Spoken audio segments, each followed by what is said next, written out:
Halo, Kembali bersama saya Wong Ganteng kaget. sak dunyo. Tolong tidak disebutin nama ya Mbak, karena ini masuk ke Iya, konten iya. YouTube.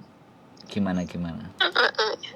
Kan ini kok aku mau rencana mau nikah. Siap. Terus Alhamdulillah.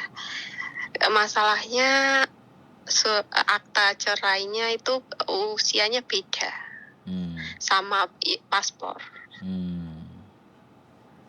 Tapi akte cerainya udah keluar, yang asli udah keluar. Terus gimana, bisa nggak kok kira-kira Oke, sampean daftar berarti nikah di sini? sampean berarti dituakan. Jadi KTP Indonesia sama KTP Hong Kong bedanya di apa? Tahun lahir. Di tahun lahir aja, Tanggal sama bulan sama. sama semuanya, cuma tahun aja. Oke, jadi kalau tinggal itu aja, videonya saya matikan dulu karena